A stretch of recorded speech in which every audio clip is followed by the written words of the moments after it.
more from here, and rather than and then you want to put e-levy side by side IMF, is unfortunate.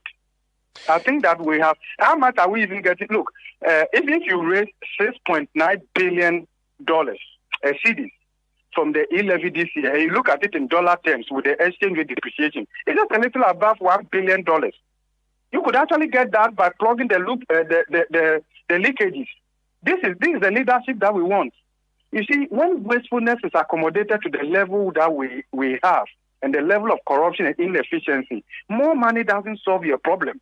And that is why the IMF issue should not be put side by side with this one. The reason is simple. You are not going to the IMF to go and get $5 billion because the IMF knows very well that your solution is actually not more money. That is why you won't get more than $5 billion from there. You should look at your SDR and the computation and all of that. In fact, when there was 16 program, how much did you get? You got less than $1 billion. Is that not so? But the reason is that the understanding is that you need more fiscal discipline. A sports child needs discipline. You don't give that person more money. So you are not going to get more money from the IMF. It's more about tightening. It's more about fiscal discipline. It's more about expenditure rationalization. It's more about efficiency. These are things that we ourselves have not been able to do ourselves. Now, that was Professor Godfrey Bokking there. Let's now listen to Apostle Samkon Shankra. The reason we elect them to public office is to protect the purse and the money of this nation, to wisely use the monies and our taxes to develop this nation and to move this nation forward.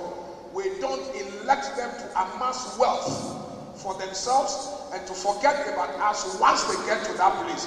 This is what brings anger, and this is what brings the kind of challenges that we have in Africa here.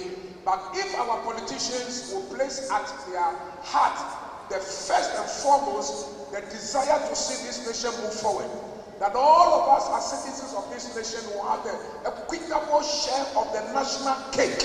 If they can ensure that our young people will get the jobs to do, if they can ensure that people can put food on their table 3 times a day, if they can ensure that our children are educated, if they can ensure that everybody at the end of the day you have a place to lay your head, nobody will complain, nobody will fight, there will be no agitation, and there will be no reason for any military interventions in our nation. They're asking the members of the ruling class to show the example by cutting national expenditure. They must punish themselves a little bit. And when we see that expenditure is being cut down, if they call upon us to pay taxes, whatever they ask us to pay, we shall pay with gladness and willingness, because we all know that we all suffer to gain. Well, if they cut down expenditure, we'll be willing to pay more with gladness in our hearts, because we all know that we suffer to gain. This morning, we're joined in studio by Ken Thompson, who is CEO of Dalex Finance. He's a chartered accountant and a thought leader on business and economic matters. Ken, good morning, and thank you very much for joining us. Good morning. How are you? We're doing well. I believe you're fine too. Yeah, Happy New Year to you. Happy New Year to you too. You guys, the studio is looking fantastic. Well done, Joy. Well done. This is progress. Thank you. This is absolute progress. Yes. Great. Let's get on to the phone. We have joining us Dr. John Kuma, who is Deputy Minister of Finance, Member of Parliament for Ejoso. Dr. Kuma, good morning, and thank you very much for joining us. Good morning, Winston. Great. So let me start off with you, Ken. I'd like to start off with you, Ken Thompson. You've heard Godfrey Bokking make the point. He says we need to be disciplined. We don't need to, at this point, be thinking of more money. Is that your position too? Good morning, Dr. Kuma. This is Dr. Kuma. He's a good friend of mine. I think that what Prof is saying is something that I've been saying for the last 8-9 years. We just have been unable to discipline ourselves on expenditure. And what we have done is that, we borrow to finance apparently development to satisfy the electorate. And a lot of this borrowing goes is frittered away by corruption. And when you say corruption, they say, where's the evidence? But you can see it You can smell it. It moves like it, and it's there. I mean, it's there. So let's go beyond that. So what we've done is borrow to finance economic development. Also, thereabouts, that's what we think we're doing. Then kick the can down the road.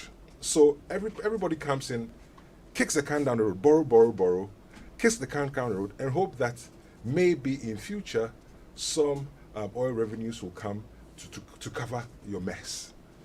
Well, the chickens have come home to roost. The chickens have come home to roost. It's crystallized, and now we've got to face our issues. That's where we are. So what Prof is saying, and what I've been saying, and what I've all been saying, is no different from what we've been doing for the last so many years. I mean, that's all it is. We borrow to finance development. So about, but the borrowing is, we borrow 100 cedis, 50 cedis goes into corruption. The other 50 cedis, the investment return is almost negligible because where the project is sited really is based on politics. So your debt is increased. So that means that investment has no payback. And everybody kicks the can down the road and hopes that somebody else will have to deal with it. But it has crystallized. When I say it's crystallized, you have to deal with it. So you've gone home and your father says, now when I pay your school fees and I buy petrol, I have no more money. And he said, Dad, instead of drinking 5 bottles of beer a day or a week on credit, stop drinking beer on credit, drink 1 on credit, and the rest you have to pay cash. If you don't have cash, you don't drink. And that's where we are. It's that simple. Well, but talking about borrowing and spending on development, you've questioned the kind of development we spend these monies on. Do I get the impression that we borrow and spend them on the wrong things? Well, don't take my word for it. Don't say Ken Thompson said we borrow and spend on the wrong things. Just go outside your office. See the number of projects that have been abandoned. Go outside your office. Go through Accra. Travel to Nswam. The number of projects that have been abandoned. Where do you think the money came from those projects? Are those projects delivering any return? I mean, last time it rained, I was on the Kanishin Highway. What's Kanishin Malama? The road from Accra Academy. And the rain was literally washing away the road. I'm sure it's already washed away. And I can assure you that the loan we took for that road, we've not paid for it. What does that tell you? What does that tell you? I mean, what does that tell you? What does it tell me? That we're doing the wrong thing and corruption is killing us. And our bad behavior has crystallized. And I don't hold anybody responsible. We are all responsible. Our bad behavior has crystallized, and as a people, we have to fix it. How do we fix it? Where do we start from? Well, for me, I'll say we've got to take an axe to the expenditure. So as a business person, if you said, Mr. Thompson, if my income tanks, I've got to take an axe to the expenditure. So first is got to take an axe to the expenditure. We've got to do it in a genuine way. And we've got to throw some red meat at the electorate. Sometimes the government officials will come and say, well, some of the things you're asking us to do, they have very little training, workshops. Signal to us that you want to cut. Our interest expense and our salaries is almost more than our... And government wants to go for the revenue. It says, pay me more. We say we don't want to... That has happened. You see, and, for my 2 cents, if I had the opportunity to sort of talk about, to share my views on how we performance-related pay. Pay them their salary, but let them benefit the e-levy.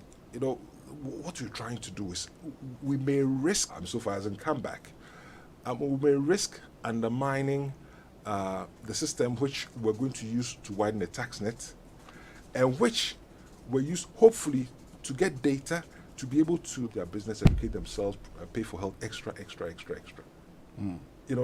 But we're going around in circles, but it has crystallized. Our bad behavior has crystallized, and it's up to all of us to solve the problem. I'll come back to you, but let me get to your friend, Dr. John Kuma, who's joined us on the phone now. Dr. Kuma, good morning once again. Good morning. Yes, you've heard And your... my special greetings to Uncle Ken Thompson in the studio. Yes, he's And to listening to all you. your listeners. He says our bad behavior is crystallized. And where we find ourselves now, we are the cause of our own problems. He's talked about, revenue plans. He also believes that we should cut down some expenditure. Now, before I get your thoughts on that also, he's talked about the e-levy and he's talked about how that would undermine the very things that we seek to do. What are your thoughts and what are your reactions to what he said? Yes, thank you. I enjoy conversations when as citizens we all come to a teaching that we are collectively responsible for whatever difficulties that we are going through. So I totally agree that as a people, maybe our posture and our demands on government have resulted in some of the situations that maybe we face today. And we all have to come together to address the issue. But let me start with Professor Bokin when he says that we have to tighten expenditure and a spoiled child doesn't need more money but discipline. And he's the same person who is part of lecturers who at the moment are on strike, demanding more money and asking government to tighten and to cut down expenditures. So sometimes people say one thing and they are doing another thing and they are expecting the government. You are refusing to agree with government on e-levy to raise revenues. At the same time, you are telling government it must cut expenditures, which we are happy to do. In fact, the finance minister has already announced that there's going to be 20% cuts in expenditures this year. We started. So when we are doing all these cuttings and tightening, the same people are on strike asking for more money. So how do you balance all this out? And that's where I'm happy with Uncle Ken's position, that if we are all agreeing that there's a need to address the challenges in the economy and that we must all spend within our means. If you are a government and your tax revenues is 80 billion in the year, stay within it and spend the 80 billion. and that gives you, a few countries in the world do that, where they do a balanced budget. They can only spend as much as they raise. But we know the reality has been that we have run the Ghanaian economy on a deficit arrangement for a very long time. And in most cases, not only Ghana, almost every country in the world. I can say 90% of countries in the world would opt for a deficit financing or budget because the demands in every country ensures or results in a situation where you have to spend beyond how much you are currently generating. So these are all good concerns that people are raising. Reverend Sam Krantiankra talking about the need to cut and also to show the populace what we have done with the little we have collected. And I'm always happy to show people, especially people of Ghana, that the taxes that we pay is the reason why we are able to offer free education to our children. Yes, he said if we can show that we can take our children to school, that is what is happening today. Okay. Now, the free SHS is working. It's not only about tuition. It's about feeding, reading materials, and everything connected to learning. Government has taken care of that. It's a result of our taxes. We are also talking about roads, all the roads that we have done in the last 5 years. In fact, the first term government of President Akufo-Addo, he did over 5,000 kilometers of roads, and he can show that even the 8 years of the previous government did 4,400 kilometers of roads.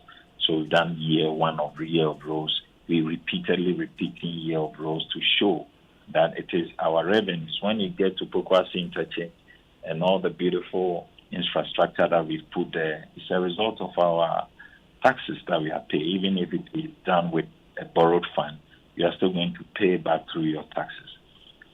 We are talking about health, Agenda 111, and when COVID struck, all the interventions that government was able to do, it is a result of the taxes that we pay. That's why we have good hospitals, and that's why we are able to have the NHIS running and supporting universal healthcare in our country. If you go to energy sector, I mean, we used to have DUMSO for almost 5 years. So let me just coming at this point and do this. So you talk about, for instance, Agenda 111. We'll come to that, but you made a point about, when we say we all need to cut down expenditure. Professor Bob King is a lecturer, and they are calling for an increase in salaries, but at the same time talking about expenditure cuts. I want to be very clear. Are you saying that when it comes to cutting down expenditure, the demands as being made, for instance, by the teachers, is something you say cannot be done, or you expect them to know that it's going to be difficult to be done? Yes, if you look at the two major items on our budget, compensation, that's about 37 billion in 2022, and interest payment is about 45 billion with amortization for 2022. Well, 2022 interest payments is 37 billion according to Appendix 3C of the budget. That's just interest payments. The interest payment, if you add amortization, sure. about amortization. So when you add just these two items, you have virtually taken the 80 billion revenues that we are talking about in the year. You understand? Sure. So if government has already budgeted almost 60% of all the revenues that's going to be collected to pay 700,000 workers on the payroll, and they are demanding for more, and at the same time, there are the people telling you cut down on expenditures. Where are the expenditures? So can let you us try Can you pay more? and take the position of Uncle Ken Thompson. But we should be part of the solution. Yeah, but let me just get a clarification. Can you pay more? No. I mean, clearly, government has given the 7% increment in the 2022 budget, and it's been factored. So where will it come from? So if anything, maybe we can negotiate in the years ahead. You remember in 2021, government negotiated for 4%. Yeah. Yes, and then in 2022, government gave 7%. So we can negotiate in the years ahead and factor it in the budget. But after the budget, if you want government to now renegotiate and give you more, when you know that all the funds in the kitty does not even allow you to do that. So this is the reality, that we must all be committed to solving the problem by also agreeing to some of the challenges and arrangements that government has put in place. So the reality is that for all those who are striking and asking you to pay more, including UTAG and all of that, you can negotiate for the coming years, but in 2022, government cannot pay more. Yes, I mean, the budget that we have put out and their own advice that government must cut expenditures. If we are cutting expenditures and you are asking government for more money, that's more expenditure. So we should live by our own advice, especially Professor Bob King, when he says that the sport child doesn't need more money but more discipline. We are all the children. He is part of the sport child, and he should understand that government can only spend within how much it has raised. You get it? So if we don't give advice and go and act the opposite way. Okay. So yes, we are all prepared to cut down expenditures as government has announced, but we will need their support. We will need the population to agree that going forward, it cannot be business as usual. All right. And then also we need to raise, coming back to Uncle Thompson, that the bottom line is that we should be able to raise more revenue and then, of course, be responsible for the revenues that we have generated. So let's come back to show accountability and responsibility. Okay. So let's come back to cutting down expenditure, which you've talked about. The finance minister already making that point. Some, 20% cut in expenditure. We're told. Now, I want to understand something, because you've talked about our expenditure items, for instance. And so you look at Appendix 3C, compensation of employees, 35.8 billion Ghana cedis. Interest payments, 37.4 billion Ghana cedis, and that would just take you to 73 billion Ghana cedis. You're looking at grants to other government units, what we normally will call statutory transfers. That is 26.8 billion. It takes you to 99, 0.5 billion Ghana cedis. Then you look at amortization, that is 7 billion. It takes you to 106 billion more than what we intend to raise by way of government, total revenues and grants. Now, when it comes to cutting down expenditure by some 20%, we're looking at cutting down expenditure by some 30 billion Ghana cedis based on our appropriation of 145 billion. Where do we start from? What are we cutting down on? So obviously, some of the expenditures are non-discretionary, like the first three items that you talked about: compensation, to a large extent, interest payments and amortization, and then the statutory funds. Of course, statutory funds is also linked to revenue performance, because most of them is percentage of the revenues that you are able to generate that go into those statutory funds. So basically, you are now left in the region of your discretionary expenditure areas like CAPEX and all the other areas that government has the discretion to spend. And so that's where we are seeking to, based on performance of the revenues, cut down up to 20%. So let me come to CAPEX, for instance. You're looking at 16 billion for 2022. Now, there's other earmarked funds which will go to, for instance, the Youth Employment Agency, Students Loan Trust Fund, Export Development Levy, Ghana Airport Authority, all of that amounting to some 5 billion Ghana cedis, something you cannot do much about. You're talking about, ESLA transfers, something you cannot do a lot about. So you're left with a capital expenditure of 16 billion and use of goods and services of 9 billion. That amounts to 25 billion. Realistically, that is what you're left with. So do I get the understanding that the 20% expenditure cut is on 20% of the 23 billion that we have discretionary expenditure that we can touch? Yes, but that is the limit. It doesn't mean we are going to have all the 20% cut. It's based on revenue performance. Mm-hmm.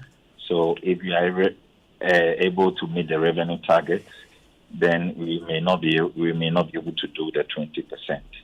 But just like we are all advising, if you don't have the money, don't spend. So we all need the discipline and commitment to stay within the revenue performance and the expenditure expectations.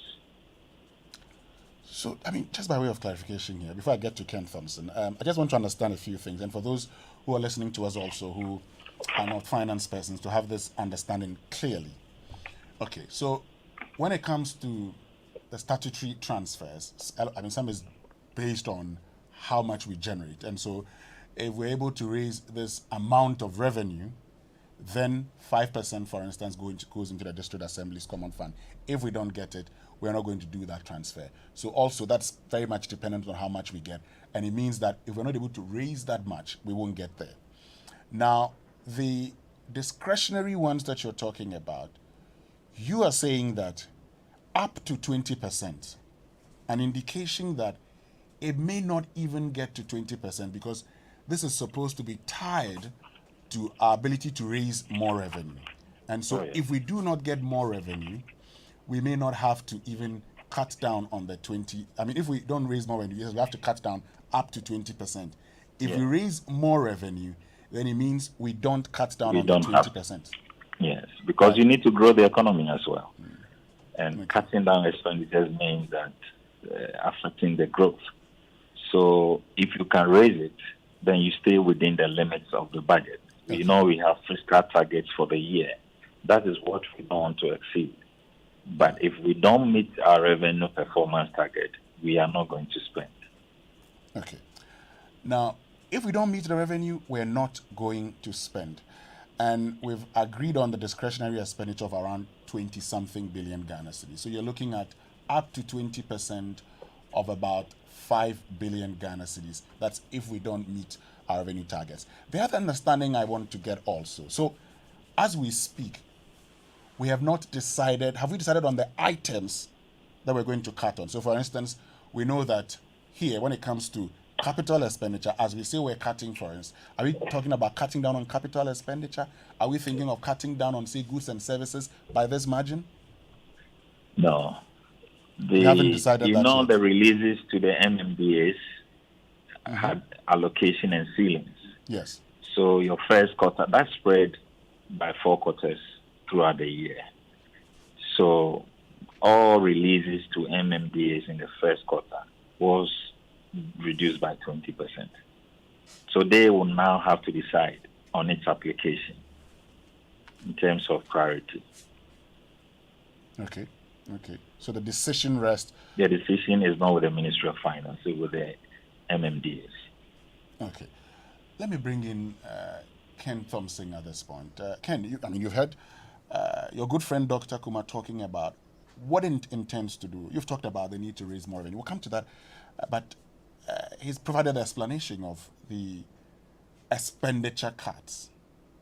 We're left with about 23 billion. That's what we can cut. Well, that's if we are not able to generate more revenue. Is that enough?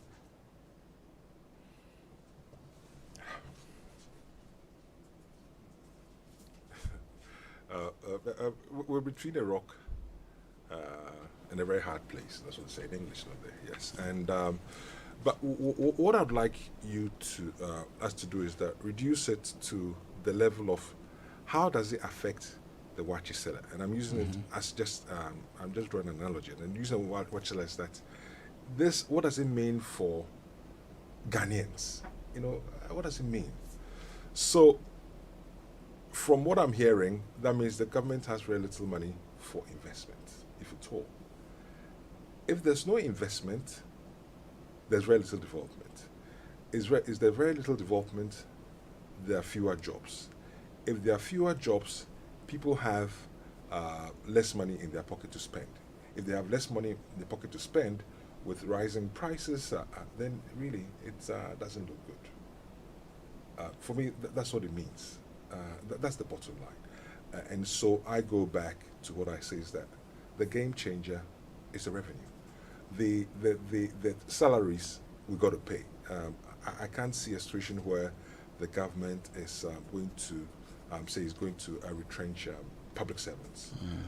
The issue with Bobkin, Bobkin, he can speak for himself, but just to say that I don't think Professor Bobkin, what he meant about the sport chart was, he's saying that if you want us to tighten our belt, and everybody has said that, then you signal that you are doing the same thing. So I don't think that relationship, really is a perfect one. But at the same time, the bottom line is we've got to find money for investment, or is there no jobs?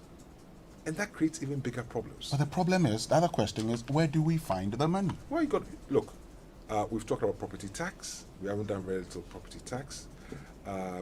If you take a state like Lagos State is about 21 million people. And it's supposed to be about the only state in Nigeria that's able to fund itself without support from the federal government. And 90% of their tax is from the informal sector, the same sector that we say we can't collect from.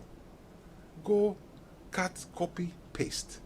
We have to find the money. Are we being lazy in our approach? Well, I don't know what it is, but we have to find the money. This business of we can't do it, it's not part of the discussion. The debts we have to pay. We can't say we won't pay our debts. If you borrow, you got to pay. Forget about that. Salaries, we got to pay. But we have to find money for development. And the game changer is the income. Let's stop talking about the debts. We spend the money already, of course. It's important that we discuss it so that you know that we don't make the same mistakes we've made that's brought us here. but we've got to find the money. Mr. Thompson, isn't that why there's the talk of the e-levy? And I'm saying that you see, first, first, there's a few things about the e-levy. The e-levy, I think, is being oversold. The e-levy is being sold in a way to almost say that if we had the e-levy, our streets will be paved with gold, and if we don't do e-levy, really, we have taken a suicide pill. It's we're overselling it. And how much is we supposed to get? I mean, the best estimate says 7 billion. Some people say 3 billion. Some people say 4 billion. I mean, it's overselling. In any case, the borrowing requirement, and I think it's even a modest one, is 37 billion. Yeah. Because we are hoping that our income revenue will increase by over 20% this year, which, it's a tough one. So we have oversold it. Plus, you see, if we're not careful, we're going to go back to where we don't want to be, because the whole point of going digital was to encourage people to be able to have information where we have data to analyze, which allows us to take decisions. I mean, go outside and speak to a number of people that have said, I'll stop using mobile money if there's e-levy. I didn't say it. Just go outside. Ask the people in your studio. But we're overselling it. That's not the game changer. Go after property tax. Go after tax exemptions. That's where the beef is. And for the e-levy, how much is going to give? And think through the e-levy. Think through it. Think through it. I mean, we've had time to think about widening the tax net. So I'm surprised that we're at this point. Think through it. It's not the game changer. It's not going to. So this overselling and making it appear as if don't do it. Suddenly you will do it. Suddenly everybody's house is going to have gold on this. When you open it, and if we don't do it, really, if you open your gate, your roof falls. So please let's stop doing that. I mean, it's we call it FUD, fear, uncertainty, and doubt. We shouldn't sow fear, uncertainty, and doubt in the minds of the Ghanaian people. It's not right. So, Dr. Kuma, are you hearing these dissenting opinions and the options that they bring to the table? How much of it are you taking? Yes, we listen, and all these suggestions have also been encouraged, especially the issue of tax exemptions. We all agree. In fact, the tax exemption bill was laid in Parliament before even the budget was read, and is going through the process so that we are able to have a new regime as far as our tax exemptions are concerned. So clearly, we listen to some of these suggestions that will help us to increase revenues. Dr. Kuma, I'm sorry, but you would have to reposition yourself. I think we keep losing you. Is it better now? So, the issue of property, please, is it better? Yes, it is. Property tax, obviously we know that the local assemblies that are supposed to lead property taxes have not done well. So government has introduced a new digital centralized property tax system, which will help do proper evaluation of all houses. Fortunately, the Ghana Statistical Service has already done the housing census. So we are taking advantage of that to do a proper system that will help on the property tax system for the country, so that we'll be able to raise more taxes on property. Government has also introduced what we call the RACE, the Revenue Assurance, Compliance and Enforcement, which is all helping to be the last barrier for those who are able to avoid taxes to also be roped in. So the issue of the e-levy and its being oversold and its impact on digitization, that is where maybe I will beg to differ from Uncle Ken Thompson.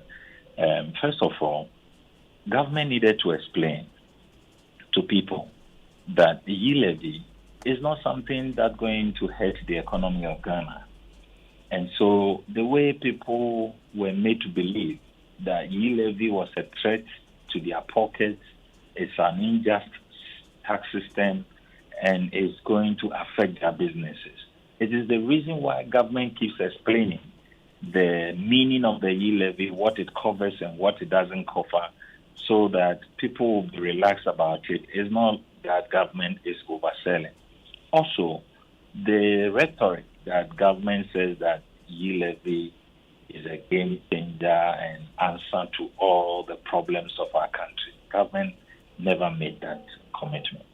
In fact, in the budget, e-levy was anchored on three key things or three key interventions that the e-levy was going to fill for us. And that's why we removed the road toll, so that the e-levy was going to be one of the key road infrastructure financing tax.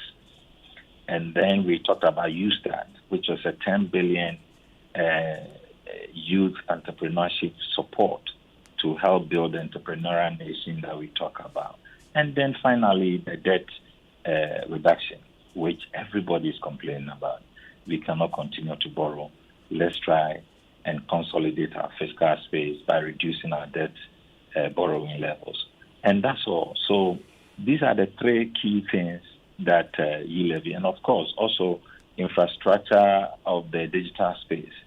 And so we are but not... Dr. Kumar, I mean, when Ken Thompson says it's been oversold, we're told Yes. if you want free SHS, we have to pay e-levy. We're told if you want public sector employees to remain in employment, we have to pay e-levy. We're told if we want the planting for food and jobs to continue, we have to pay e-levy. So overnight, everything we need in this country start to the e-levy. Doesn't that amount to overselling? Something that is supposed to be used in building roads.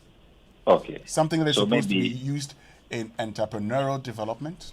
Yeah. And for developing our cyber security infrastructure. Exactly. So maybe it is the messaging that is making it look like e-levy is the answer to everything. But that has not been the position of government. In the budget, it is clear what we need the e-levy for and what we are going to.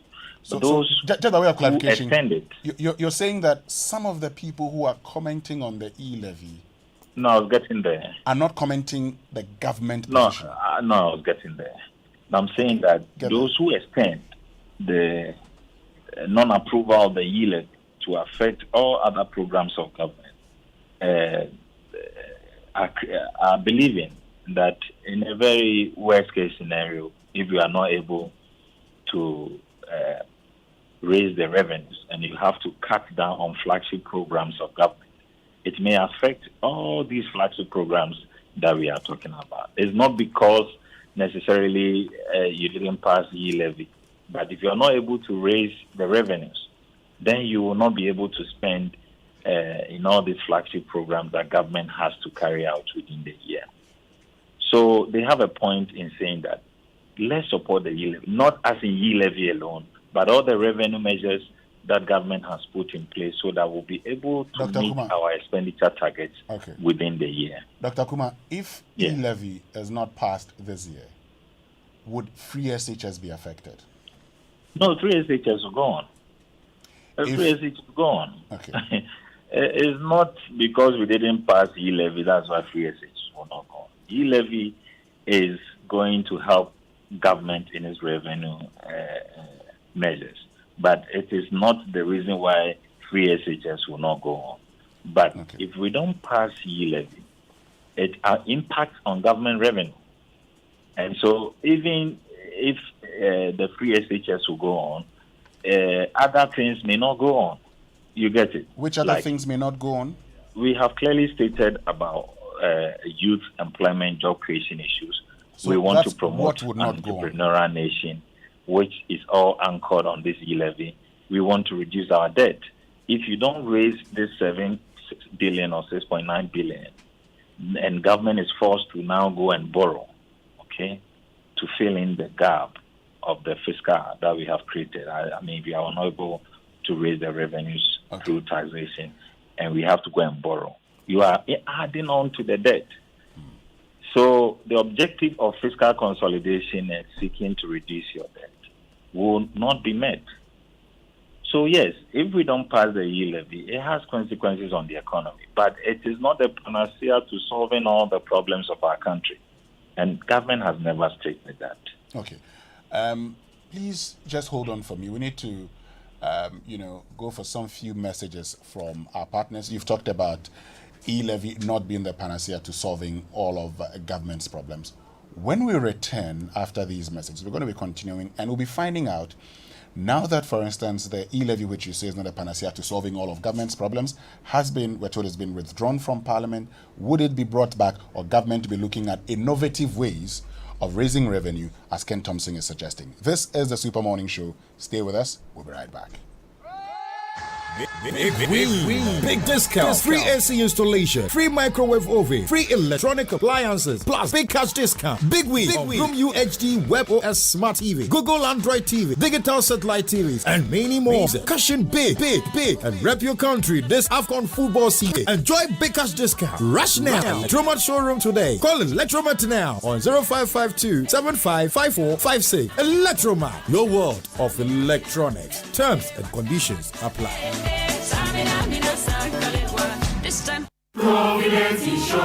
Provident Insurance welcomes you to a new year. Remember to insure your new car or renew your existing motor insurance from the 1st of January to the 31st of March. You can win free gifts such as fuel coupons and several other branded Provident souvenirs. Rush for insurance cover now. Terms and conditions apply.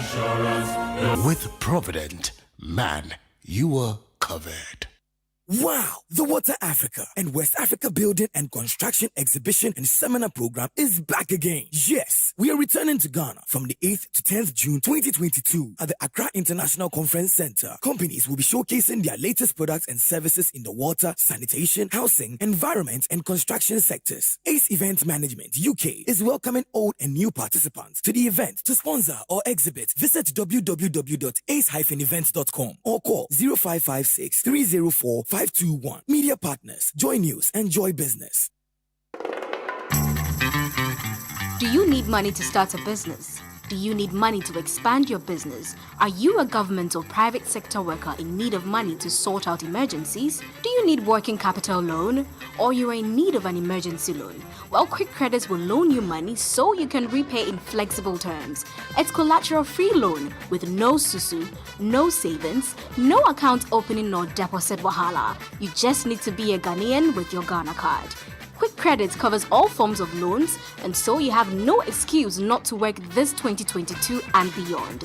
Call Quick Credit on 030-2200-390 or 059-692-0833. Take note that we do not give loans via the internet. Beware of scammers. We are regulated and licensed by Bank of Ghana. Terms and conditions apply. Quick Credit. Lending made simple. Charlie, so it's actually raining and we can't hear any sound. As for this, your house, when it's raining, no sound. When the sun is up, the interior is cool. What roof are you using? They use Ico roofing shingles from Interface Limited. Long lasting and beautiful. Ico roofing shingles. We all for move to Interface and get this Ico roofing shingles. Interface Limited is the leading supplier and installer of finishing input materials for the building and construction industry in Ghana. Call us on 0274 999999 or visit our website at www.interfacelimited.net. Facebook Interface Limited GH. Instagram Interface.limited. A great man once said, "You do not wait till nightfall before searching for a black goat." Hey. My people, this no be lie. As a home or business owner, equip yourself with reliable standby power. In case of any inkesu, then you can switch over and business will still run smooth. No wahala. Call the generator people. G&J Technical Services Limited. Your trusted name in reliable standby diesel generator sets with over 28 years experience in the electric power generator business. Our technical support staff are always on standby when and wherever you need it. From 15 kVA to 4,000 kVA generator sets, make G&J the first call for your home, office or factory power needs. Find us at Energy House off the Kolebu Mortuary Road, Accra, or in Kumasi, Asokwa Stadium Road near Kumasi City Mall. Call us on 0244 336 108 or 020-222-2220. G&J Technical Services Limited. The generator people. It's the most action-packed breakfast show in town. The hottest music, the best giveaways, the great interviews, and all the laughter and fun you can imagine. Don't miss the Super Morning Show on Joy 99.7 FM. It's the best breakfast show in town. Coffee in your cup and joy on the set. The Super Morning Show is always the best bet on Joy 99.7 FM. Right, and this is the Super Morning Show on Joy 99.7 FM. And this morning we're having a very, very important conversation.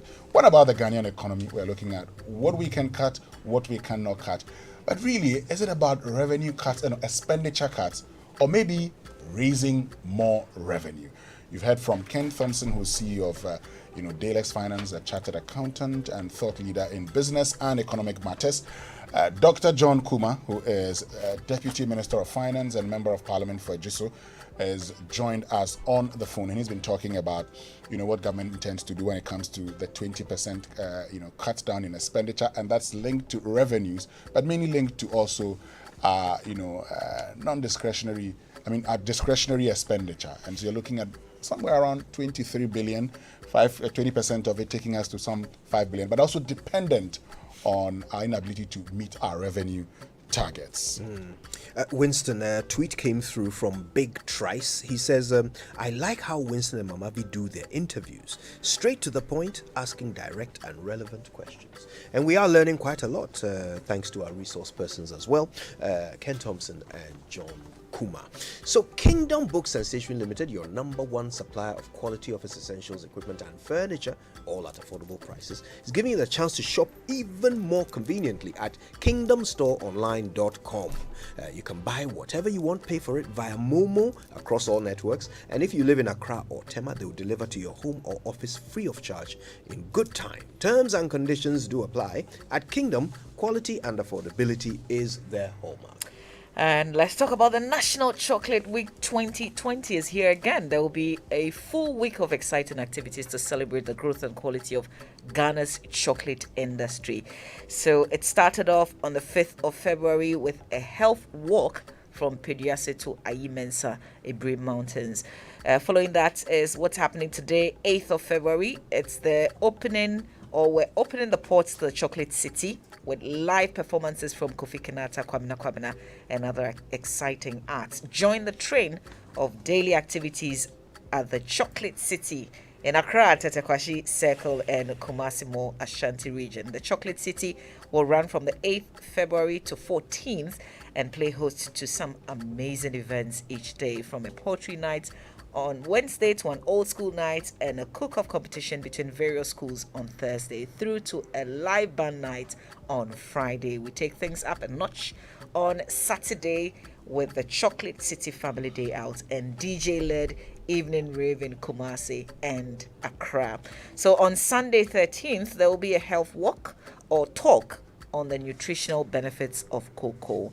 And then on Monday, we close the curtain with a final concert. So join in on the excitement as we celebrate National Chocolate Week from the 4th to the 14th of February 2022, and make sure you visit the Chocolate City in Accra, at the Tetekwashi Circle, and at the Kumasi Mall in Kumasi. The hashtag is EatGHChocolate, hashtag Chocolate Week Ghana 2022. The National Chocolate Week is brought to you by the Ghana Cocoa Board and its partners. Eat chocolate, stay healthy, and grow Ghana.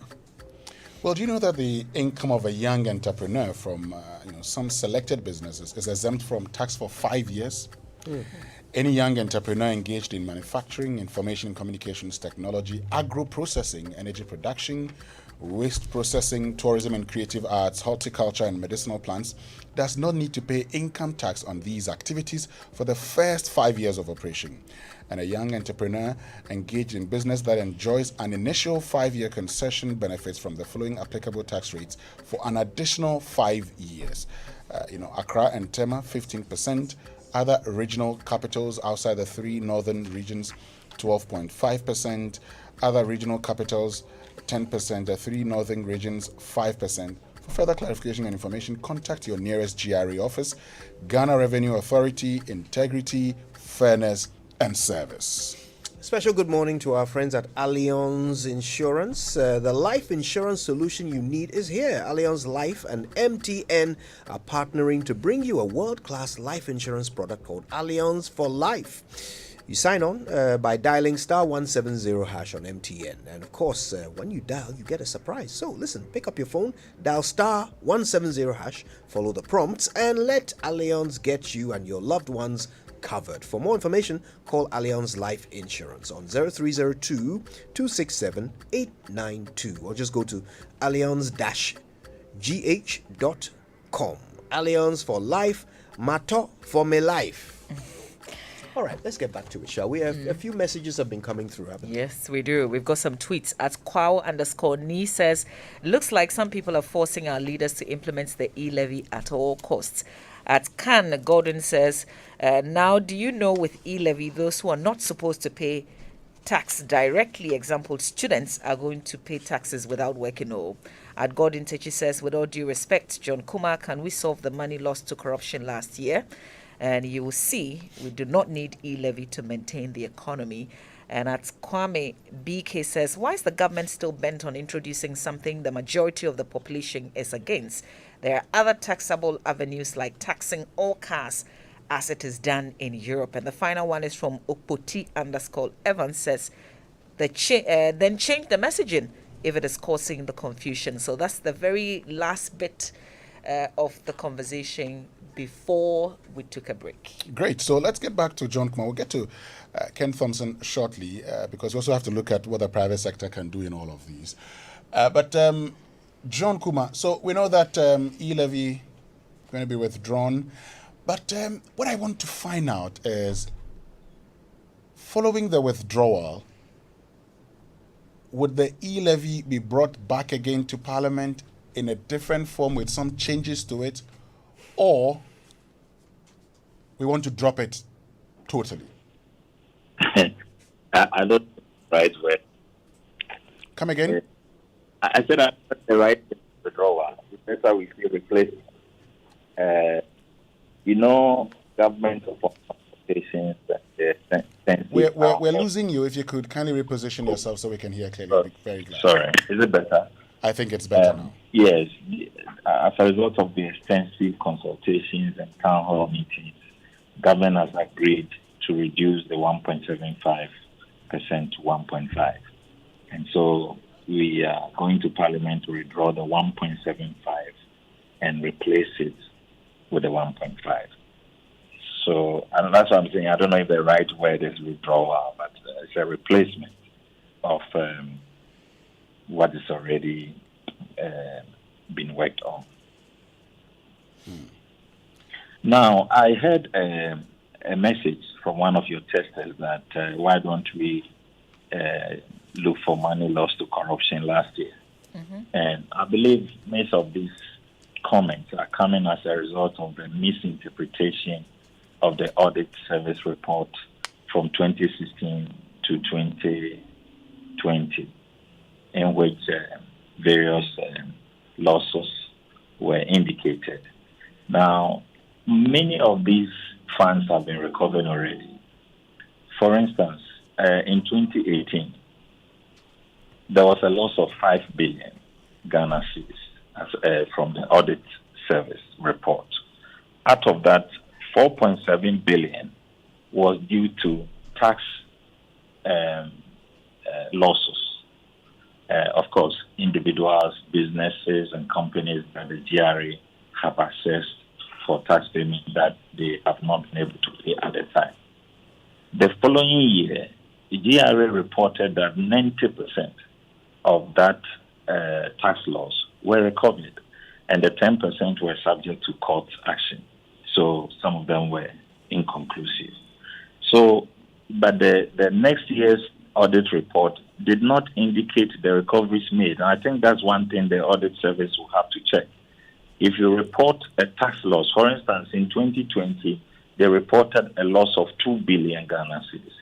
1.1 of the 2 billion loss was advanced loans and credits made to employees and staff. But we all know that these are funds that are guaranteed by salaries of workers. And so by the time the 2021 audit report is ready, many of these funds will be recovered. And yet the report will not capture the recovery that has been made in the course of the year. And so I want to assure the public that when these audit reports come, we follow up, and much of the funds are recovered.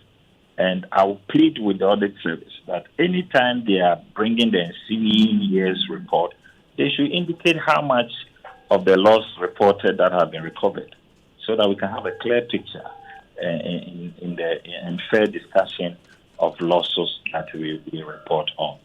This is not to say that we don't have funds lost to corruption or thievery and all that, but at least the system is able to show how much was lost to thievery, how much was lost to corruption, and there are people in court. People have been surcharged with funds that have been stolen and replaced and all kinds of things. So let's speak and be fair to the facts. Mr. Kumar, I want to ask a question about refunds just before we bring in Ken Thompson. Okay. With most other taxes, VAT being an example, if I conduct a transaction and then after I've filed my tax returns, there's a need for that transaction to be reversed, I would be eligible for a refund on my tax. Yes. How will that work with the e-levy, which is also a tax? If I make a payment for something and I have to be refunded back into my mobile money wallet, yes. How will I get a refund?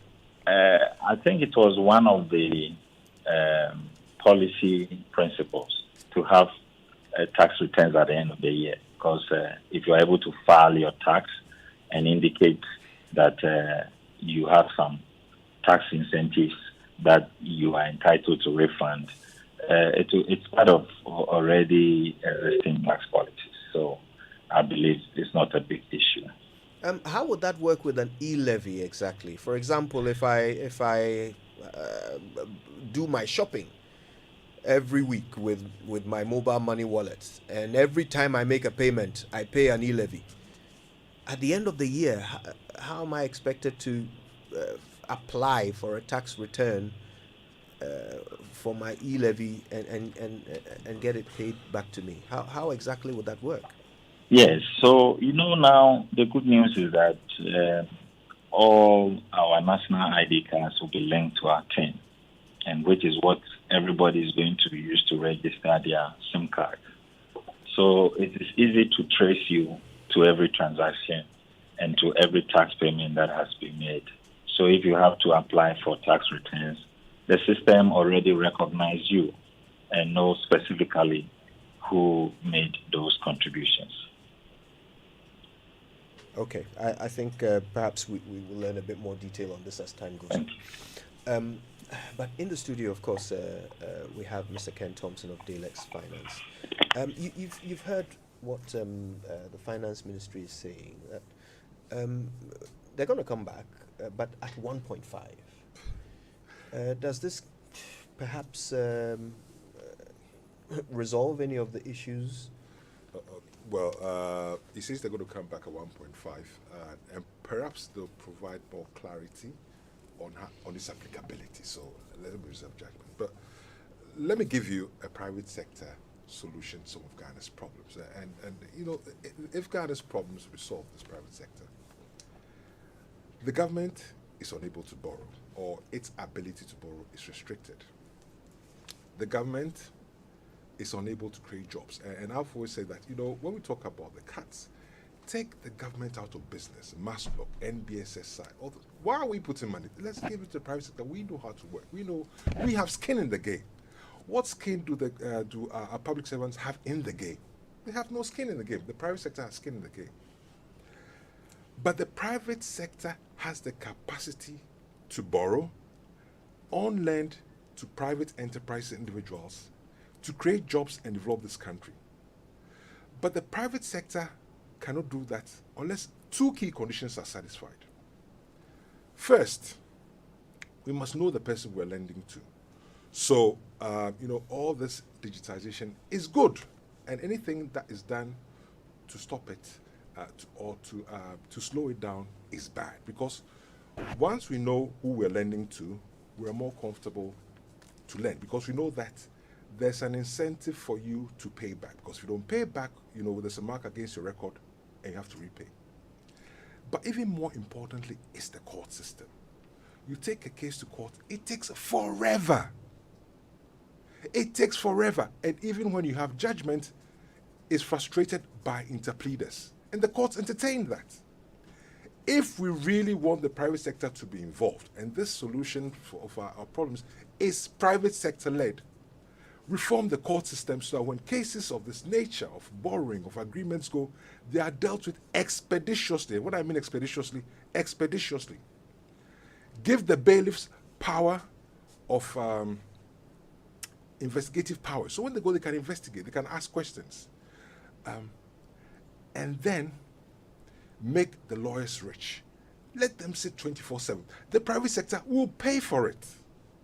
And nothing should be done to slow down the pace at which we are collecting data on people, because those two things will incentivize the private sector to borrow money, to lend to the private sector, to create jobs, and to develop this country. It's a private sector solution. Forget about the public sector. We have skin in the game. When I wake up in the morning, I have skin in the game. I don't sleep because it hits me where it hurts in my pocket. But for all these, public sector officials, so they pump in 100 million, they lost it. Really, what happens to them? Nothing. We have skin in the game, and it's a private sector-led solution, and that is what is going to make a change. We have skin in the game. It's that simple. We can borrow to on-lend, and I'm giving these are practical solutions. But in all the things we do, the public servants don't have skin in the game. What do? Every 4 years they go, don't like, they change them. They have no skin. For me, 24/7, I'm awake. Because the thing is under me all the time. So you want to borrow and learn how? I mean, help us understand It's what very you... simple. If I have if I know, for example, if you come to Delex, I'll give you money. I don't know you. If I give you money and you run away, what am I going to do? So if we have a system which allows me to know you, which allows me that if you don't borrow, I take you to court, you're fried, I'll lend and I'll borrow and lend and I'll borrow and give to you. I'll give an example. How about the issue of high interest rates from private sector led? That's a different matter. I say it's a different matter because the interest rates, it's not me that determines interest, it's the government. Because we borrow too much, the interest rates are too high. I can give you an example. When we went to England in the 80s, I'm allowed to say this. A quick example. You wake up in the morning, you say you are going shopping. By the third shop, you get a card, you buy some goods, you treat yourself. 3 payments later, you stop paying. Try that now. They shut you down. Create an incentive for people to pay back, and we, the private sector, will borrow and on-lend. And that is how we develop this country. It's that simple. You've raised an issue about interest rates. I don't know if we have a lot of time. Do you want to go there? It's government. It's government. I know. It's another thing. Our time. I mean, I just wanted us to do this. So, yes, you've raised the issue. We know when you say it's government, why is it government? And and I'll come with my next question. Okay. So, as you said now, I mean, if you can buy government, you can lend to the government, I say 18%, 17, 18%. So why would I give the money to you? But government is risk-free. I mean, it's to the extent that there's more likelihood that the government will pay back than you can pay back. So it makes sense doing business with government? Yes. Look at the banks. Crowding out. Let's not use big words for people to. But it makes sense. If you have if a private sector person came to you, Kojo came to you and said, give me 100 cedis, I think about it. You're going to give the government, because why would you take a risk? Let's not complicate the issues. It's that simple. It's that simple. If you can, none of you in this studio, I don't give you money. I don't even talk to you. I don't want to know about you. I don't give you money. If you run out, what am I? I don't talk to you. Meanwhile, you need the money for investment. You need to. You are stages where you have families. You are paying school fees. You want to build a house. You need to make investment. You have small businesses. But I ain't gonna give it to you. I don't want to know, because when I give it to you, I can't get it back. It's a private sector-led solution, and it can be done. Why are we going back and forth, pussyfooting and talking big English? So you It's must private be sector. you must be pleased with the whole digitalization agenda. Certainly, It's that will a help. fantastic idea. It's the best thing that ever happened in this country. Right. It's the best thing that ever happened. This is the Super Morning Show. Today, our conversation is about the question of expenditure, government cutting expenditure. Just before we take a break, listen to this.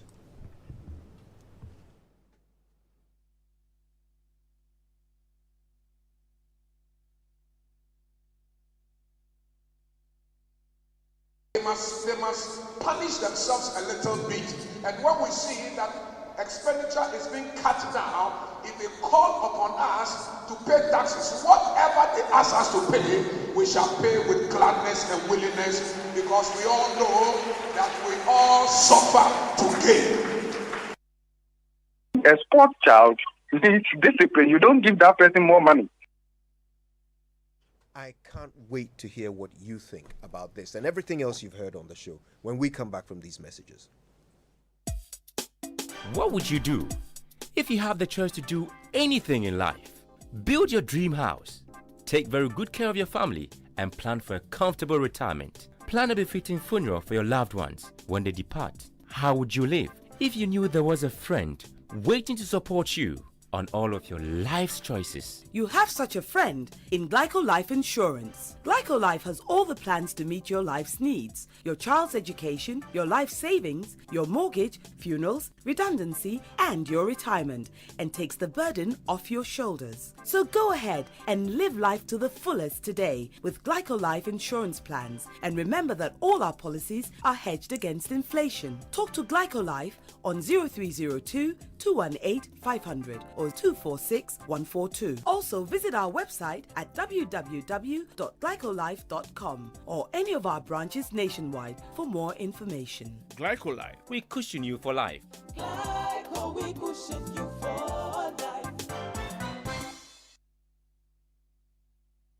I don't understand, Okweku. You go understand. Watch me. I go sell this NASCO TV at a higher price again. So this expensive Samsung fridge, where them tear the price top come down drastically like that, you know? Don't you know what is going on? This February, Electroland Ghana Limited is offering massive discount bazaar. Up to 80% discount off. Where be the location? Listen.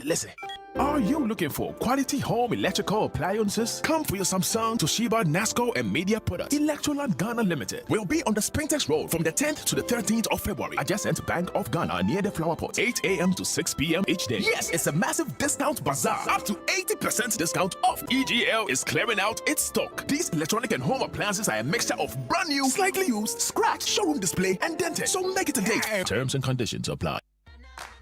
Step up your entertainment from the 5th of January 2022.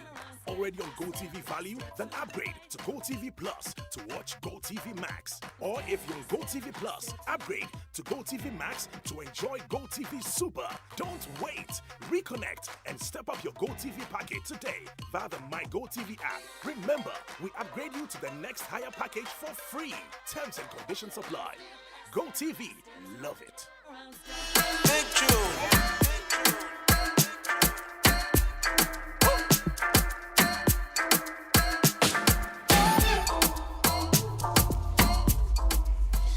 You're welcome back. It's the Super Morning Show on Joy. Today we've been talking expenditure cuts, as has been suggested to government. And our guests, Ken Thompson and the Deputy Finance Minister, John Kuma, have been helping us navigate these issues. We want to say a big thank you to the Deputy Finance Minister, Mr. John Kuma, who has patiently stayed with us on the phone lines while we've had this conversation. Thank you so much, Mr. Kuma. Thank you. All right, so we still have Ken Thompson in the studio with us, and we're going to be taking your calls in just a moment, asking what you think about the calls by Reverend Sam Kranchi-Ankra on government to punish themselves a little bit if they're going to ask people of Ghana to make these sacrifices. And the view of Professor Bokpin, who thinks that actually you don't give a spoiled child money. you discipline them, right? Okay, so we'll take your views on that shortly. But thanks for all your text messages so far. They are brought to you every morning by the Glycocritical Illness Plan, GSIP. It's in your best interest to survive. Well, having a generator these days is no longer a luxury, but like a credible insurance cover for homes, offices, factories, hospitals, supermarkets, hotels, you name it. In securing such a backup for your operations, you cannot leave it in the hands of just anybody. This is why you have G&J Technical Services Limited with over 28 years experience in Ghana. No one understands and can also serve you better than us. We do not only deal in quality gen sets, we also provide superior after sales support. So for your standby backup gen sets needs, talk to us at G&J Technical Services Limited. We are the generator people. Our generators are efficient, reliable, durable, backed up by 24/7 after sales support. So contact G&J Technical Services Limited on 024 417 0212 or 020 222 2218. In Accra, you can find them at Kolebu on the Kolebu Road, and in Kumasi, Edum near the stadium. G&J Technical Services, the generator people. Now, listen, if you're going to do anything at all today, make sure that you wash your hands frequently and carefully with soap and water. Rewash them several times a day, especially after touching anything, including your phone or laptop. Use hand sanitizer when you can't wash your hands properly. Wash fresh groceries. Clean and disinfect surfaces like countertops, door handles, furniture, toys, laptops, and mobile phones with alcohol-based disinfectants. Do this and stay safe, please. All right, now Cellfline gives you 60 gigabyte free data when you buy a new device. Ever wondered how many hours of free data that is? Well, 24 hours for your favorite movies or series on Netflix or YouTube in HD quality for free. We're talking about 1,523 hours to stream any of your hip life, high life, rap, reggae, jazz, kmalogo, and any genre of music for free. 200 good hours of WhatsApp or FaceTime calls to connect with family and friends for that call concern, also for free. And 20 hours to host your video conferences on Zoom or whichever video application you use. Time is everything, and it's the hours that count. So let Cellfline be the power behind your need to connect, learn, and be entertained for longer hours than any network. Buy your Cellfline device from Cellfline shops and retail outlets today. Nothing works better than Cellfline. Cellfline, better together. So you need to treat your loved ones to a romantic fine dining experience at the new Nsa restaurant by the pool on Valentine's Day. This is all at Sun Lodge Hotel, and there will be champagne served on arrival. You'll be treated to beautiful music to bring nostalgic memories. All of this for just 300 Ghana cedis for a couple.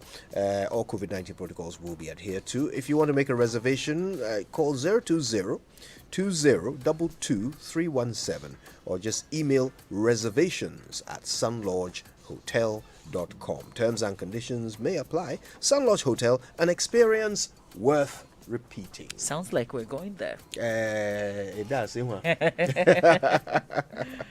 Okay, well, it does sound like a good package, doesn't it? 300 Ghana cedis. Yeah.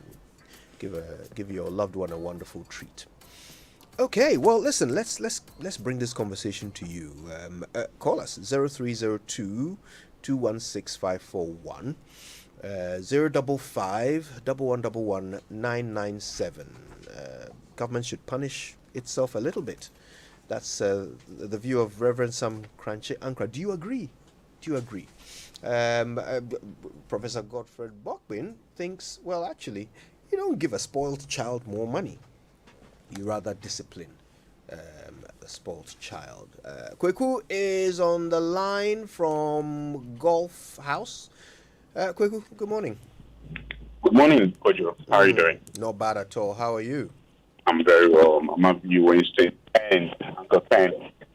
So my question to the politicians is, why don't they allow people like Uncle Ken, like those business moguls or technocrats, to be part of the financial management of the state? So that when they are making some of these policies or want to bring up some policies, those whose skills are in the game, as Uncle Ken will say, will be able to tell them, no, this one is not going to help the business world. and it's going to deter people from investing into the state and stuff like that. And also, pardon me, yesterday I wanted to contribute, but you didn't give us to call in. Reference the what happens in Parliament. I don't know if it is that issue of maturity or is the issue of political gain. That's something that we need to think about. Thank you. Thank you. Thank you very much, Kweku. Lots to think about there. Lukman is in Teshi. Hi, Lukman. Good morning, Mr. Bojo. Good morning, Mr. Lukman. Long time. Yes, sir. Yes, thank you very much for giving me opportunity. You know, here in Ghana, the kind of politics that we are practicing, it is giving us a lot of problems. You know, we always say government should extend the tax net, and government come out with a policy. What I was expecting as to the African government, those who are using mobile for their business and they don't pay income tax. How do they pay tax? And those who are already paying, how government will make sure that they don't tax them 2 times? Everybody saying we will not pay. What about those who are using mobile for their business and they don't pay income tax? You know, this kind of empty politics is not helping us as a nation. We are doing a lot of disservice to ourselves. They do me, I do you, it's not helping us. Ghana will never develop. If government come out with a policy, we should make sure that we support it. In the sense that they stop those who use phones for their business as paying income tax, not those who are already paying. I think that way would have been better than just saying that we will not pay. Government also they cut down their expenditures. Thank you very much. Thank you. All right then, let's go to High Street. Tavia is on the line. Hi Tavia, good morning. Hi, good morning, Kwedo. Good to have you. I would like to also contribute to the program. Please do. I think that the question is not about cutting expenditure. The issue is about government posture. So probably people are talking about posture rather than cutting expenditure, because if you pick our budget, there are 2 line items that constitute 90% of the budget we are talking about. What are they? Interest costs and emolument. And we are told that emolument, only 2% of emolument goes to Article 77 holders. So assuming we say that we are not paying any MP, we are not paying any minister, we are not paying the president, we are saving 2% of that. So the bigger chunk is going to emolument. For example, you have situations where nurses have been at home for 6 years because we were under IMF program and they said there's a freeze. You can't employ any nurse, you can't employ any teacher. So when we are talking about cut expenditure, it means that we have to cut the 90 that is costing us the money. And what that means is that no employment again from government sector. So if you take one small salary, you reduce university intake, take less lecturers and pay them very well. It means that the roads that we are demanding to be fixed, the demonstrations we are going, we need to cut it. So it's a chicken and egg situation now. All of us need to help contribute. It's painful, but at the end of the day, I think that the question is government posture. So if we are all hard up, let us see it reflecting the life of the people that lead us. We don't want to see people boarding expensive aircraft. We don't want to see people flouting around with big V8. So when you show that posture, people will come along. But the solution is not cutting expenditure. So if we cut, it means that we must be prepared to lower down our expectation as a people. Know that we are broke and we can't get growth. We are broke. We can't get free SHS. We are broke. We can't get all the other things that we have been clamoring for. Right. That's the reality that we are faced with as a country. Thank you very much. Okay, thank you very much. Benjamin is in Adenta. Benjamin, always good to speak to you. How are you? I'm good, and I hope you're also good. Not bad, thanks. Thank you very much for the opportunity. Well, the pastor and the other speakers have spoken so well. The expenditure of the government is just too much. The presidency alone is taking 2 billion Ghana cedis in a month. That is almost 200 million cedis. What do they use that money for? I mean, capacity building workshops abroad. If you're not qualified for the job, why do you get in? Traveling here and there, just wasting the money. And Article 71 office holders last year alone, I don't know for this year, their salaries were increased over 70%. So if UTAC is calling for salary increments, just because Professor Bobkin is a member of UTAC, then the deputy minister is attacking him, then why then you ask for salary increment? Where would the government get the money from? They are not saying that pay them with e-levy. The money is already here. We have so much money in this country. And the politicians, Article 71 office holders, every 4 years, they get ex gratia. And the rest of the people are suffering. So let us appropriate the issues and not just try to, for me, I see that to be an insult. Just because somebody is speaking against the e-levy and speaking against it rightly, then you are just attacking the person. They are still on strike, by the way, and nobody is even bothering. Many students across the country are not able to get lectures to teach them, and they are still hovering around. What do you think will happen to the youth, the teeming youth? Thousands of people go to our universities, and they don't even care. So for me, what I think is that the budget allocations to the various ministries, especially the presidency, buying V8 here and there. And I remember very well, 2016, V8 was a big campaign issue, okay? So why do they keep buying? And anybody at all is driving V8 and they will just put their hazards on, clear everybody off the street. That is what people are talking about. The expenditure, the kinds of places that they are living and all of that, they ought to cut it drastically. Thank you. Thank you, Benjamin. Thank you very much. Kumasi is our next stop. Kwame Enchin is standing by. Kwame, how's everything? Oh, we've lost Kwame Enchin. That's a pity. I was hoping we could reconnect. But if you can call us again, that would be great, Kwame. But the number's 0302 216 541 055 1111 997. Hacho is our next stop. Here's Bernard. Hi, Bernard. Good morning. Hi, Kojo. Good morning. How are you? I'm fine, Kojo. I hope you are doing good. Kojo, I would love to, if there's anywhere we can find the educational certificates of our president, I'll be very happy.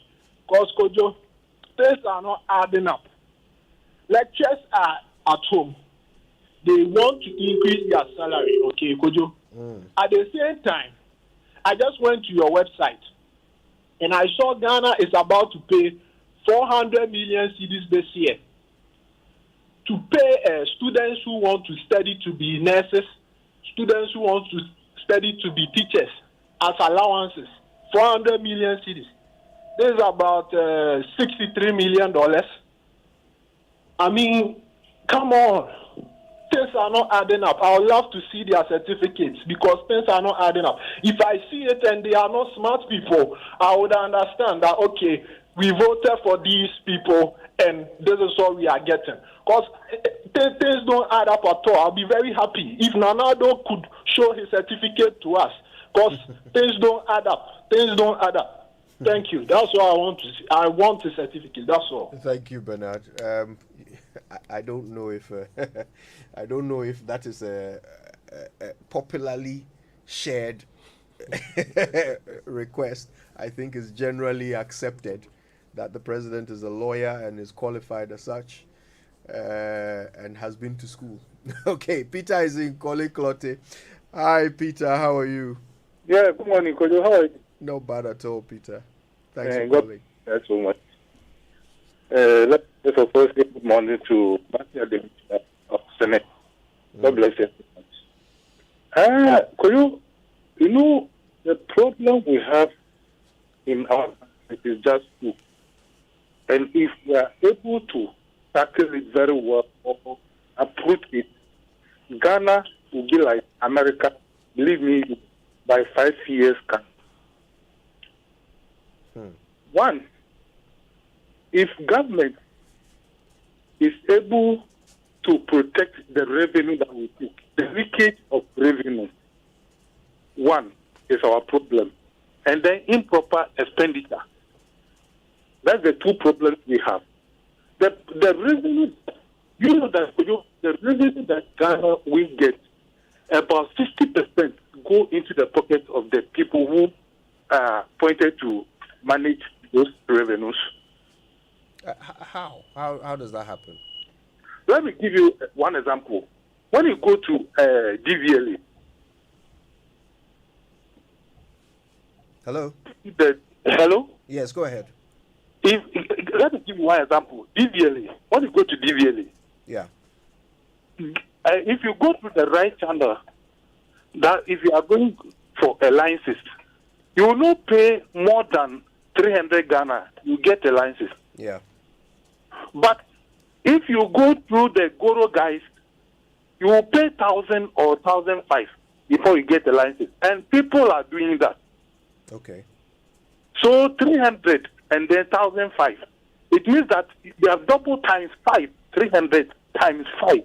And just think of how much is going to the ordinary, the Guru guy pocket, and how much is going to the, even though the 300 will go into the government chest, because at the end of the day, they will go and pay that 300, just that 300 into the government pocket and put the 1,200 into their pocket. So do you think, Kojo, if that 1,200 added to the 300 all go into the government chest, is it again, the expenses that we do, when we give someone that go, when we give to go, someone that go and build this toilet, the person may double the price of the toilet more than 5 or 10 times. Meanwhile, even the project crowd will not be any good project. We'll just go and do some shoddy work. Some 2-3 years, you have to go and find another money and then come and do it again. So that is the two problems that we have. So if the oppositions are able to be a very constructive opposition and the government is also able to manage themselves well, we don't have any problems. So that's the two problems. We should be able to do that, and we are good to go. Thank you, Peter. Peter. God bless you. Right. I think we have time for one more call. Let's go to East Legon and talk to Justice. Hi, Justice. How are you? Hi, Kojo. Good morning. How are you? Not bad at all, my brother. Very good. So, first of all, on this e-levy thing, I think that this government pretend to be a listening government, but they don't listen. I think it is just clear that almost everybody is not in favor of this kind of tax, but yet they want to go ahead. They've made it a case between NDC and MPP. It's not. It's all Ghanaians kicking against this, and yet they want to push it through our throats. And I think they need to check that. Now, talking about the statement of the Reverend Crunchy and the professor, I want to associate myself with that. To cut down cost, we should stop buying V8s. I think all the ministers, all the directors in the ministries should be denied of government vehicle. They should use their own vehicles that we all do, as ordinary workers do. They should be denied all the fuel that they get and they use it over the weekends on our roads and behave as if Ghana is theirs. When we do this, we'll be able to cut down cost. Kojo, good morning. Good morning to you, Justice. And thanks to all of you who have called us. We appreciate it very much. Ken Thompson is here with us. I think we have about a minute to take your final thoughts. Yeah, well, it's just down to the same thing. What we need to do is give the public purse tough love. We need to give the public purse tough love. It's like your son or your daughter makes somebody pregnant or when you get pregnant. You don't say, I'm taken out of school. You discipline the person. Don't say, I don't give you food. You show them the right way. You sort them out and go back to school. What we need is give this public purse tough love. That's what we need. Tough love. And don't threaten us that if we don't pay things, we're not going to get this, we're not going to get roads. No, we need tough love. Thank you very much. Thank you very much, Ken Thompson of Dalex Finance, sharing some thoughts there. He's a chartered accountant. He's also a thought leader when it comes to economic issues here. We're always grateful to have the benefit of his knowledge. All right, then. So we'll take a break. A little bit more on the show after these. Hey, Hey, no one tax say. Kadi bena bon tax na we hefe here. Efele melo kra. Melo kra. Amone, moko bena je moko ye nehi. Na kan befo kakada. Afomli nke akpa. Da boke gbe na tax anine. Ma ba kra. Hey, adole na ka ke mi ake. Owo tax e. Na awo eto mi ke tax e wo he. Da gbe ke tax ma ba. Hey, e ka to bo kra. Wa taxes no wo ke ha amra lwe. No ni ake mama jaeli here. No ake twa wo ma amashi. Oh, ile na kan shi eko obegbi mu efe. Hey, adole o chon ake o ya jiare ni chumo here. Adole ole no ya no kra ba fata wo hi. Tax na wo le afumlin. Bó bá yàn wò tax ẹ yẹ online ṣíkà tó hin ló kẹ̀chọ́n fóònù ẹ̀ nù yẹ kó mẹ́fẹ̀ẹ́ mọ̀ mí yẹn wọ́n bá yàn wọ́n tọ́ àwọ̀ máa wọ́n mà ṣe.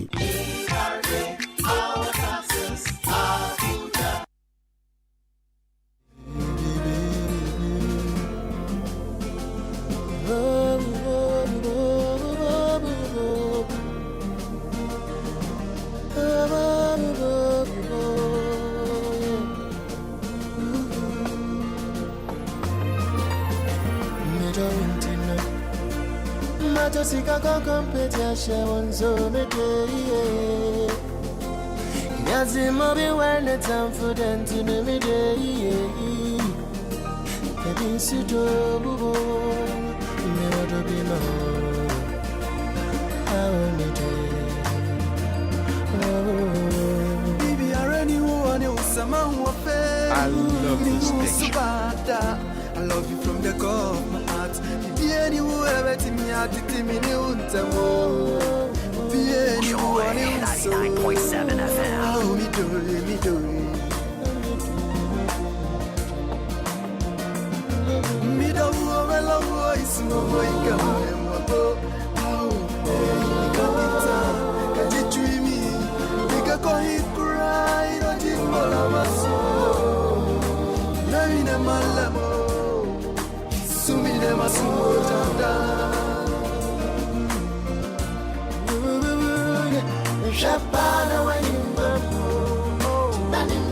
It's the Super Morning Show, and this is how we wrap things up and tie it up with a bow with a few of your tweets. Kwachi Ba says, even if the e-levy was 0.1%, we still won't pay. And Nanakwao 21 says they should abolish it completely, else most of us will stop using mobile money. At Patrick Kwabena says the incoherence in John Comer's statement alone leaves me very worried. At Benny_Ace says for the political parties, their competition is who performs worse than who and not about the development of the country.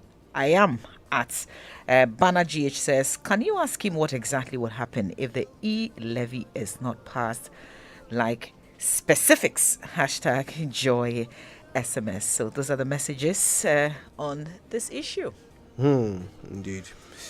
Okay, well, I mean, look, this conversation has been enlightening. I think we've learned quite a bit. I was particularly interested in John Kuma's responses to some of your questions, particularly all of the scaremongering that Ken Thompson was referring to. This whole idea that if you don't pay, you lose this, you lose that. And there are several examples. Apparently, we can't give subsidies for, fertilizer and so forth if we don't get it. But John Kuma is quite categorical. At least, free SHS, it will continue, right? Mm-hmm. Yeah, that's what he says. And so right now we just would have to adopt a wait and see. We've been telling government what government can do. Ken Thompson has also suggested what government should do. Let's see if government will do that. Let's see. In the meantime, listen, thank you so much for tuning in. Stay with your super station for the duration. We're back tomorrow with the Wednesday morning edition of the Super Morning Show. Until then, please stay with us. It's been a pleasure. Not before until we say thank you to Mr. Ken Thompson. We've said a big thank you to Mr. Ken Thompson, but it's never too late to say a double thank you. Never too late to say a double thank you. And listen, stay with us. We're back tomorrow with even more. Thank you so much. My name is Kojo Yankson. I'm the morning man. My name is Mama Vio Savwaji. My name is Winston Amon. Have a good one.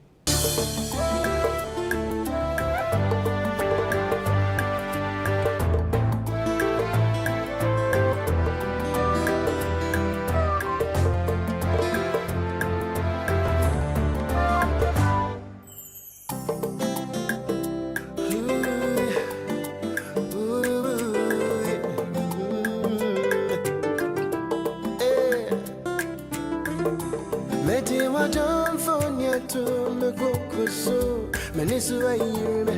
Oh, my favorite. Yet you are done, Kaisa. What Janet for a baby? For a baby. And Fiamian son, I am so crumble up on me. Kaisa body no be firewood. And covered him in China, supper. Mama Fanny's and Fiamian's. Now, Metamani and Toby anymore. Mini will be at just a day and a bro. Nama fever. Tadiano,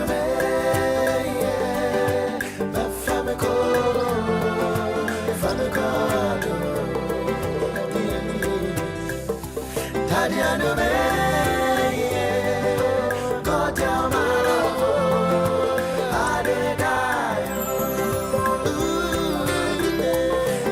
Coffee in your cup and joy on the set. The Super Morning Show is always the best bet on Joy 99.7 FM.